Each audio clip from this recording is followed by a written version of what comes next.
Une réaction qui en dit long. Depuis le jeudi 11 janvier dernier, Rachida Dati a fait son grand retour au sein du gouvernement, en intégrant la tête du ministère de la Culture. Une nomination surprise qui a fait beaucoup parler et qui n'a pas plu à tout le monde. Sa rivale, Anne Hidalgo, était l'invitée des 4 vérités dans l'émission de Télématin, sur France 2. Alors qu'elle était interrogée sur des sujets épineux comme les Jeux Olympiques, la crise de l'agriculture, ou encore sur ses rapports avec Amélie Oudéa-Castéra, la ministre de l'Éducation nationale et des Sports, la maire de Paris a évoqué la nomination de Rachida Dati. Est-ce que si est-il vrai que vous avez éclaté de rire lorsque vous avez appris qu'elle avait été nommée ministre de la Culture, lui a demandé Thomas Soto. Je ne sais pas si j'ai éclaté de rire, mais j'ai vraiment très sincèrement pensé au monde de la culture, a-t-elle répondu, avant de préciser qu'elle devait d'abord faire ses preuves.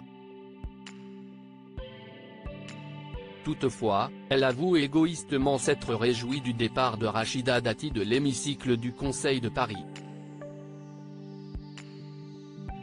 On a quand même vécu des épreuves pendant 3 années d'injures, d'insultes permanentes.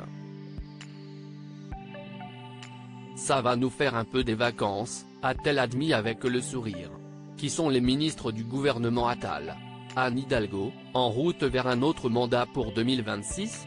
Par la suite, Thomas Soto a rappelé à Anne Hidalgo que pour Rachida Dati, l'objectif était Paris, en étant candidate à la mairie de Paris en 2026. Une ambition qui ne semble pas avoir convaincu sa rivale. À Paris, le candidat officiel du pouvoir n'a jamais eu beaucoup de chance. Donc, être nommé par le président pour venir conquérir Paris, en général ça vous fait partir plutôt avec des semelles de plomb, a-t-elle souligné. Avant de lancer un pic à Rachida Dati, je pense qu'il y a un temps pour tout. Il me semble qu'elle est nommée ministre de la Culture. Elle devrait plutôt s'intéresser à la culture. Toutefois, concernant ses ambitions politiques, Anne Hidalgo n'a pas souhaité s'exprimer, restant évasive sur le sujet. Elle s'est dite focalisée sur son mandat et sur la réussite des Jeux, faisant savoir qu'elle prenait un plaisir immense à diriger la capitale. Je déciderai en temps et en heure après les Jeux, a-t-elle indiqué.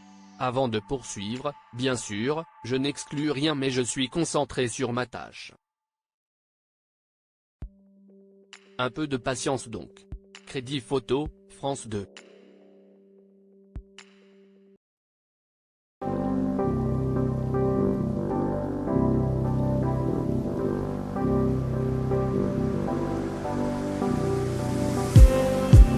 Just need